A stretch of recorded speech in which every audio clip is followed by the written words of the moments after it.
You want to start from the first match and work our way backwards?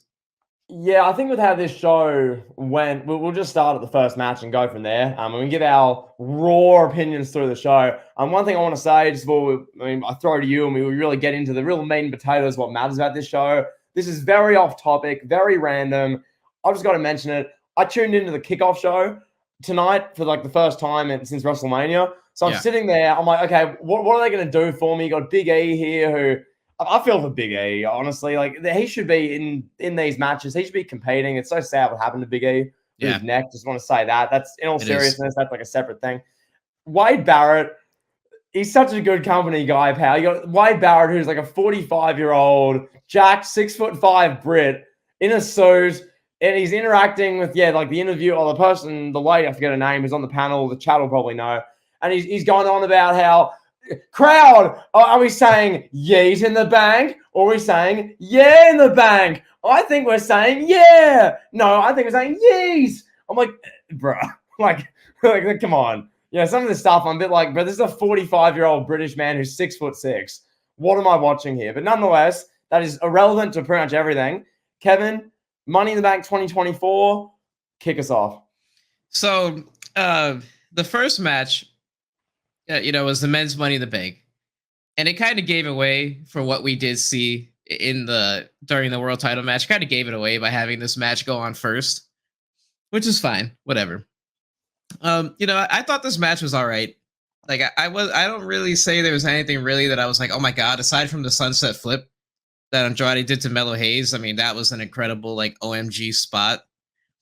Other than that, I'm struggling. Like I thought Chad Gable was great with the constant suplexes. He suplexed LA Knight, I believe, out of the ring onto a ladder. That was, I mean, incredible. Yeah, fairly predictable, I would say. This kind of reminds me of the Money in the Bank. What was the one that was super predictable? Was that when Cena won a few years back? Was 2012, yeah, that was Cena. Yeah, it kind of reminded me of this, and I get why they had Drew win this. I understand. It brings me back to the point that I've been making for so long, and you kind of agree with me. Just abolish the concept at this point. Like I really don't think I genuinely don't think there's any need for Money in the Bank at this stage. They could bring back any of the pay-per-views from WCW, WWE in the 2000s. Just bring back the Great American Bash or something.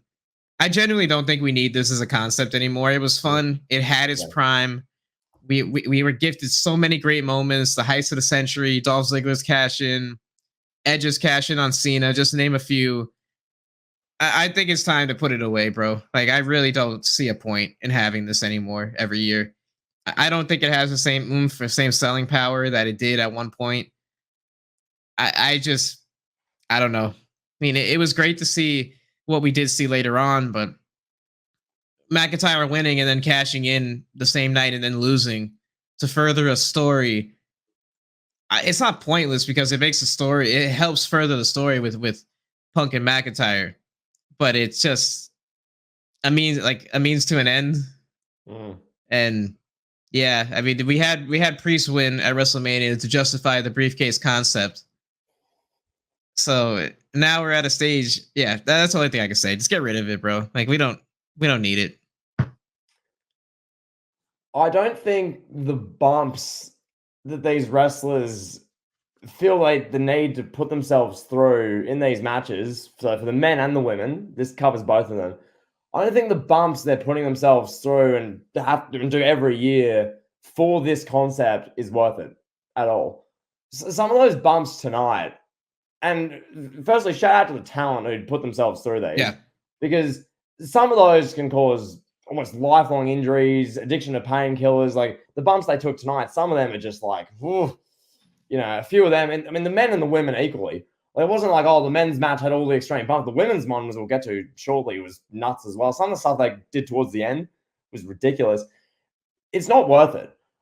For this, like for what we got tonight and what we continue to get with the Money in the Bank, but for the men, and we talked about this in the preview, pal, you looked at it on paper and said, okay, there's really like three people who can win this. Either you do Jey Uso wins it, it becomes yeet in the bank, they make a diamond plated briefcase, you got Jey Uso coming out with like a handle on the briefcase with the diamonds going, you, and he's doing stuff like, you know, cameos on hip hop videos with the briefcase, and it's got jewels on it.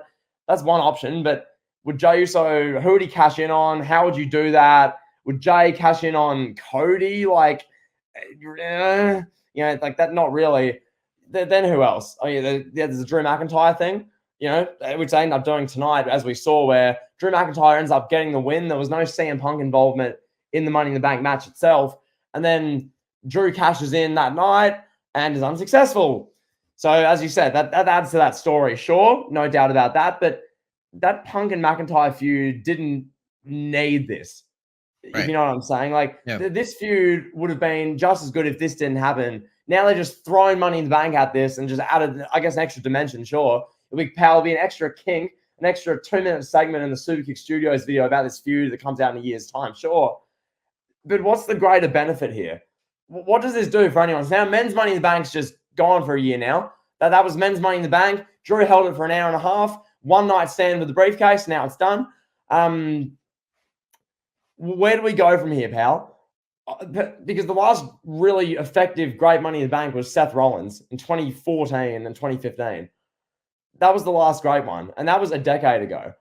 Pal, a decade ago, a lot of things were very different in the world and life generally. I think the times have moved on.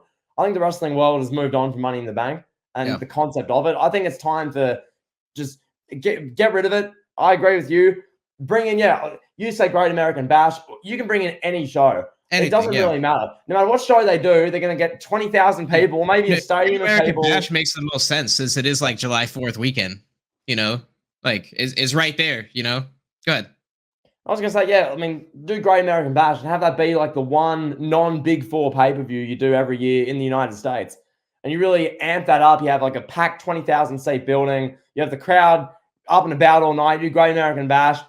I'm sure that'd be pretty good. Or you can do an international show. Obviously, it wouldn't be called Great American Bash. It could be, I don't know, Unforgiven or whatever. Vengeance. I don't know. Bad Blood. Well, they announce that. Whatever. Anything. Do it in some arena like this. 20,000 people in wherever. Going crazy. The decibel meter's there, pal. I love that tonight. The decibel reader. Who's got the loudest decibels, pal? The arena's screaming. I hear voices in my head, pal. 106 decibels. I don't know, pal. Abolish Money in the Bank's concept. There you go. Absolutely. That's the main thing I'll say. So Drew won. We're going to talk more about him. Let's talk about the Intercontinental Championship match.